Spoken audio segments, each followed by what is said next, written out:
جو بچے ہیں سنگ سمیٹ لو، از فرحت اشتیاق، قسط نمبر 9۔ لیزا اسے ہوٹل چھوڑنے آئی تھی۔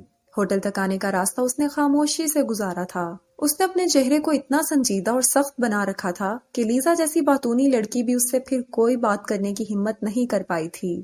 ہوٹل آنے پر گاڑی سے اترتے ہوئے اس نے پرتکلف انداز میں بغیر مسکرائے اس کا شکریہ ادا کیا۔ تھینکس لیزا، تم مجھے اسپینش ٹیپس دکھانے لے کر گئیں۔ وہ حسب عادت جواباً مسکرائی۔ اور کل صبح میں تمہیں فورم اور پینتھین دکھانے لے کر چلوں گی۔ میں شاید نہ جا سکوں، مجھے آفس کا کچھ کام ہے۔ آفس کا کام آفس میں کیا کرو نا، روم میں چھٹی کا دن تو ویکینسی رومن کی طرح گزارو۔ کل پھر تم مجھے یہ بھی بتانا کہ تم مجھے اپنا پورٹریٹ بنانے کی اجازت دے رہے ہو یا نہیں۔ وہ اس کے انکار کے جواب میں مسکرا کر بولی تھی۔ اس نے رومن ہالیڈے کے الفاظ اٹالین میں ادا کیے تھے۔ وہ مزید بحث یا انکار کیے بغیر سر ہلاتا اسے خدا حافظ کہہ کر اندر آ گیا۔ اس کا قطعاً کوئی ارادہ نہیں تھا کل لیزا کے ساتھ کہیں پر بھی جانے کا، اور یہ انکار اسے کس طرح کرنا تھا وہ سوچ چکا تھا۔ رات وہ اپنے اسٹوڈیو میں تھی۔ وہ اپنی ایک نامکمل پینٹنگ مکمل کرنے میں مصروف تھی۔ اس نے ڈھیلی ڈھالی سی ٹی شرٹ ٹراؤزر کے ساتھ پہن رکھی تھی، بالوں کو کیچر میں لپیٹا ہوا تھا۔ کینوس پر رنگ بکھیرتے اسے یکدم ہی سکندر کا خیال آیا۔ وہ آج شام سے مسلسل اسی کو سوچ رہی تھی۔ وہ ایسا کیوں تھا؟ وہ دوسرے لوگوں سے اتنا مختلف کیوں تھا؟ جیسے اندر ہی اندر کوئی غم اسے ختم کر رہا تھا، جیسے وہ خود سے ہی ناراض تھا۔ آج شام وہ اس کے ساتھ کتنے خوشگوار انداز میں باتیں کر رہا تھا، کہکے لگا رہا تھا، پھر ہنستے ہنستے یکدم اسے کیا ہو گیا تھا؟ وہ جانتی تھی اس نے ایسی کوئی بات نہیں کی تھی جو اسے ناگوار گزری ہو۔ وہ سکندر کے پل پل بدلتے موڈ کو سمجھنے سے قاصر تھی۔ وہ اس بہت مختلف سے شخص کے چہرے کو واقعی پینٹ کرنا چاہتی تھی۔ سکندر کی آنکھوں کی مقناطیسیت، ان کی گہرائی، ان کی اداسی، ان کا حزن اور ان کا اصرار اسے کینوس پر اتارنا تھا۔ جب رات وہ سویا ہی نہیں تھا تو صبح جاگنے کا کیا سوال؟ وہ بیڈ پر لیٹا تھا اور اس نے ناشتہ کمرے ہی میں منگوا کر لیا تھا۔ اس وقت وہ غیر دلچسپی سے اٹالین میں نیوز کا کوئی چینل دیکھ رہا تھا جب اس کے موبائل پر لیزا کی کال آنے لگی۔ بجائے اس کال کو اگنور کرنے کے اس نے اسے ریسیو کر لیا۔ Hello, ciao senor Sikandar. اس کے لہجے میں شرارتی سی کھنک تھی۔ آ جاؤ نیچے، میں تمہارے ہوٹل کے باہر تمہارا انتظار کر رہی ہوں۔ کیوں؟ اس نے قصداً حیرانی سے پوچھا، جیسے اسے کل کی بات یاد ہی نہ ہو۔ کیا مطلب؟ تم بھول گئے کیا؟ کل یہی تو طے ہوا تھا کہ آج صبح ہم کولوزیم چلیں گے۔ اگر تیار نہیں ہوئے ہو تو جلدی سے تیار ہو کر نیچے آ جاؤ، میں تمہارا انتظار کر رہی ہوں۔ وہ اس کی حیرت پر حیران ہو کر بولی تھی۔ آئی ایم سوری لیزا، مجھے یہ بات بالکل بھی یاد نہیں رہی تھی۔ میں آفس کے ایک کولیگ کے ساتھ پومپے گھومنے نکل چکا ہوں۔ انفیکٹ اس وقت ہم دونوں ٹرین میں ہیں۔ میں آج رات یا پھر کل صبح واپس آؤں گا۔ اس کی نظریں ٹی وی اسکرین پر تھیں۔ وہ ٹرینز ہی کو دیکھ رہا تھا۔ کل لیزا کے ساتھ جو چند منٹوں کے لیے وہ خوش ہوا تھا، مسکرایا تھا، اس نے کہکے لگائے تھے، اس پر وہ رات بھر خود سے لڑا تھا۔ اسے خوش ہونے اور کہکے لگا کر ہنسنے کا حق کس نے دیا؟ وہ اس لڑکی سے اب نہیں ملنا چاہتا تھا کیونکہ وہ اسے خوش ہونے اور ہنسنے پر مجبور کر دیتی تھی، اور وہ چند منٹوں کے لیے تو کیا، چند سیکنڈز کے لیے بھی خوش رہنا نہیں چاہتا تھا۔ اچھا، اس نے لیزا کے لہجے میں بڑی واضح مایوسی محسوس کی۔ تم نے مجھے بتایا نہیں، کب بنا تمہارا جانے کا پروگرام؟ کل رات۔ مجھے تمہارے ساتھ کولوزیم جانے کا پروگرام یاد نہیں رہا تھا، ورنہ میں تمہیں فون کر کے بتا دیتا۔ آئی ایم سوری، اس نے لہجے میں مصنوعی سا تعصب شامل کرتے ہوئے کہا۔ چلو کوئی بات نہیں، تم انجوائے کرو۔ پومپے بھی ہسٹری میں دلچسپی رکھنے والوں کے لیے اچھی جگہ ہے۔ میں گھر جا کر اپنی کچھ ادھوری پینٹنگز پوری کر لیتی ہوں۔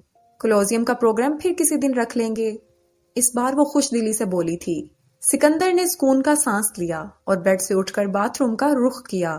مسلسل جاگ جاگ کر اس کی آنکھوں میں جلن ہونے لگتی اور سر بھاری بھاری رہتا تھا۔ نہانے کے بعد وقتی طور پر اس کی طبیعت فریش ہو گئی تھی۔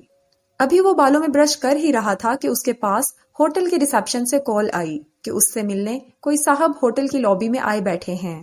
اس نے نام پوچھا تو جواب میں ایک اٹالین نام اسے بتایا گیا۔ وہ اس نام کے کسی بھی شخص سے واقف نہیں تھا، مگر وہ بھی دفتر میں سب لوگوں سے کہاں واقف تھا؟ وہ صرف یہاں متعلقہ ڈپارٹمنٹ سے منسلک لوگوں سے ہی واقف تھا۔ یقیناً یہ آفس ہی سے کوئی شخص تھا اور یقیناً آفس ہی کے حوالے سے کوئی ضروری کام تھا۔ وہ فوراً ہی بذریعہ لفٹ نیچے آ گیا۔ خوبصورت انٹیریئر والی اس لابی میں تھوڑے تھوڑے فاصلے پر نرم و گداز صوفے اور میزیں موجود تھیں۔ چکنے خوبصورت ٹائلز، قیمتی فانوس اور دیواروں پر بنے حسین نقش و نگار اس جگہ کو بہت آرٹسٹک لک دے رہے تھے۔ وہ وہاں کسی اٹالین مرد سے ملنے آیا تھا۔ مگر وہاں آتے ہی سامنے ہی ایک صوفے پر لیزا بیٹھی نظر آ گئی۔ وہ اسی کی طرف دیکھ رہی تھی۔ وہ اسے نہ دیکھنے کا تاثر دے ہی نہیں سکتا تھا۔ اپنے جھوٹ پر شرمندگی اور کھسیاہٹ محسوس کرتے ہوئے وہ اس کے پاس آ گیا۔ لیزا اسے گھور رہی تھی۔ تو سینیور سکندر اس وقت پومپے جا رہے ہیں اور ٹرین میں ہیں۔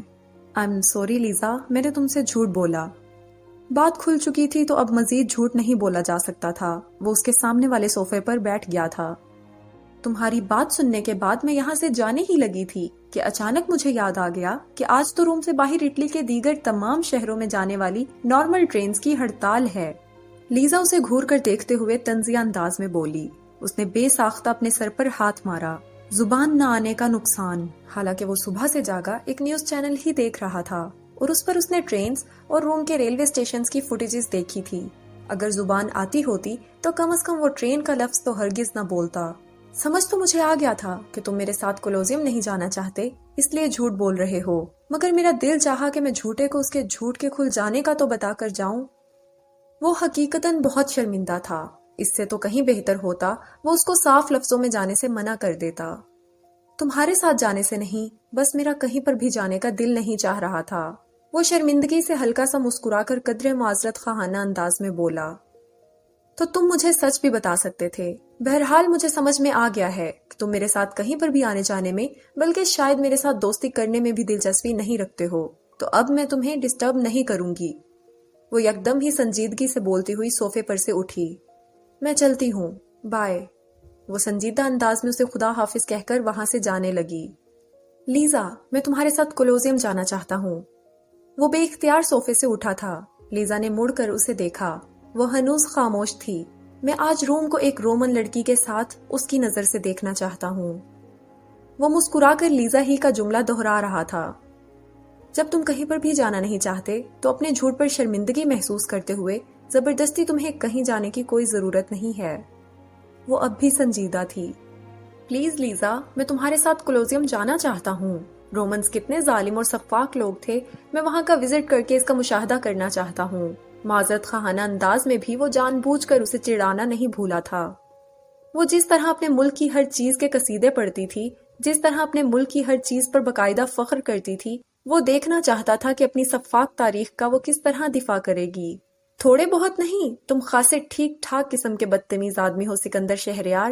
اگر مجھے تمہارا پورٹریٹ بنانے کا لالچ نہ ہوتا تو اب میں تمہارے ساتھ کبھی بھی کہیں نہیں جاتی۔ وہ اسے گھورتے ہوئے بولی تھی۔ وہ مبہم سا مسکرایا۔ چلیں؟ چلو، لیزا جواباً اسی خفگی بھرے انداز میں بولی۔ وہ دونوں گاڑی میں بیٹھے تھے۔ لیزا کو شاید زیادہ دیر ناراض رہنا یا غصہ کرنا آتا ہی نہیں تھا، تبھی اب وہ اس کے ساتھ نارمل انداز میں باتیں کر رہی تھی۔ گاڑی اب ایک اونچائی کی طرف جاتی سڑک پر چل رہی تھی۔ بہت دور سے ہی اس سڑک پر کولوزیم نظر آنا شروع ہو گیا تھا۔ رومیو کے جاہو جلال اور ان کی بربریت کی کئی ہزار سال پرانی داستانیں اپنے اندر سمیٹے ہوئے۔ دنیا کے 7 عجائبات میں سے ایک عجوبہ اس کی نگاہوں کے سامنے تھا۔ رومیو کی انجینئرنگ اور آرکیٹیکچر میں مہارت کا جیتا جاگتا ثبوت، صدیوں سے شان و شوکت سے اپنی جگہ استادہ۔ اس کی بیرونی دیوار کا ایک حصہ اسے ٹوٹا ہوا نظر آ رہا تھا، جس طرح اس نے بے شمار تصاویر، موویز اور ڈاکومنٹریز میں دیکھ رکھا تھا۔ اٹلی آنے والوں کے لیے کولوزیم دیکھنا تو لازمی ہے۔ میں حیران ہوں تم ابھی تک یہاں کیوں نہیں آئے تھے۔ تم ٹھیک کہہ رہی ہو، یہ وہ جگہ ہے جسے دیکھے بغیر روم آنے والا کوئی شخص یہاں سے واپس نہیں جاتا۔ یہاں کوئی نان اٹالین مووی ایسی نہیں ہو سکتی جس میں کولوزیم کو نہ دکھایا گیا ہو۔ تب تو تمہیں میرا شکر گزار ہونا چاہیے کہ میں تمہیں یہاں لے آئی، ورنہ تم سے تو کچھ بعید نہ تھا، کولوزیم دیکھے بغیر ہی یہاں سے واپس چلے جاتے۔ لیزا نے اس کی صبح کی حرکت اسے دوبارہ جتائی تھی۔ وہ اب گاڑی پارک کر رہی تھی۔ سکندر ارد گرد دیکھ رہا تھا۔ کولوزیم کے اندر داخل ہوتے اور اس کے بیرونی حصے کے اطراف گھاس پر کھڑے ہو کر تصویریں کھنچواتے سیاح وہاں بے شمار تھے۔ جو لوگ گھاس پر کھڑے ہو کر تصاویر بنوا رہے تھے، وہ تصویر میں اپنے عقب میں کولوزیم کو لانا چاہتے تھے۔ وہ اور لیزا گھاس کے اوپر چلتے کولوزیم کے سامنے آ گئے تھے۔ وہ اس لڑکی کے ساتھ یہاں نہیں آنا چاہتا تھا۔ اسے نہ اس لڑکی میں کوئی دلچسپی تھی، نہ روم کی تاریخ میں، مگر پھر بھی وہ اس وقت یہاں آ کر خود کو خوش محسوس کر رہا تھا۔ اسے اس لڑکی کے ساتھ یہاں آنا اچھا لگ رہا تھا۔ اندر چلیں؟ اس نے لیزا کی طرف دیکھ کر خود اندر جانے کی خواہش کا اظہار کیا تھا۔ چلو، وہ جواباً مسکرا کر بولی تھی۔ وہ دونوں کولوزیم کے اندر آ گئے تھے۔ سیاحوں کے ساتھ رش کا حصہ بنے وہ بھی 72 AD میں بنے اس ایمفی تھیٹر کا نظارہ کر رہے تھے۔ درمیان میں بہت بڑا کشادہ صحن نما حصہ اور اس کے اطراف سیڑھیوں کی طرح اونچی ہوتی پتھروں سے بنی نشستوں کی قطاریں، جیسے کہ موجودہ دور کے فٹ بال سٹیڈیمز نے اپنی تعمیر کا بنیادی نقشہ کولوسیم ہی سے چرایا تھا، ایسا لگتا تھا۔ یہاں اس کھلے میدان میں انسانوں کا خونخوار درندوں کے ساتھ مقابلہ کروایا جاتا تھا، اور یہ غیر انسانی اور بربریت لیا عمل رومنز کے لیے ایک کھیل، ایک تفریح تھا۔ 50,000 افراد پتھر کی سیڑھیوں پر بیٹھے تالیاں بجا بجا کر اس غیر انسانی عمل کو دیکھا کرتے تھے۔ وہ دونوں ایک بہت بڑے سے پتھر کے سامنے کھڑے ہو کر نیچے میدان کو دیکھ رہے تھے۔ Kill the loser whoever he may be۔ بے ساختہ کولوسیوم میں ان گلیڈیٹر لڑائیوں کے متعلق پڑھایا گیا جملہ اس کے لبوں سے نکلا تھا۔ اگر خونخوار درندے کو جان سے مار دیا تو غلام اور مجرم آزاد، نہیں تو درندے کے ہاتھوں اس کی موت، جو ہارے گا وہ مرے گا۔ تم لوگوں کی تاریخ ظلم اور سفاکی سے بھری ہوئی ہے۔ تم ٹھیک کہہ رہے ہو، رومن بادشاہ اپنے وقت کے ظالم ترین لوگ تھے۔ وہ اس بار بغیر برا مانے بولی تھی، پر رومن اتنے برے بھی نہیں ہوتے۔ میں ایک رومن لڑکی کو جانتا ہوں اور وہ کافی اچھی ہے۔ اپنی شخصیت اور اپنے مزاج سے بہت مختلف جملہ بالکل بے اختیار اس کے لبوں سے نکلا تھا۔ لیزا اس تعریفی جملے پر خوش ہو کر مسکرائی تھی۔ تو تم اس اچھی رومن لڑکی کو یہ اجازت دے رہے ہو کہ وہ تمہارے چہرے کے تمام نقوش، خاص طور پر تمہاری آنکھیں، ان کے تمام تر تاثر کے ساتھ کینوس پر اتار سکے؟ میں نے ایسا تو کچھ نہیں کہا، وہ جواباً مسکرایا۔ اوہ، میں خوش ہو گئی تھی، لیکن خیر، ابھی تو تمہارا یہاں کافی دنوں کا قیام باقی ہے۔ دیکھ لینا، میں تمہیں راضی کرنے میں کامیاب ہو ہی جاؤں گی۔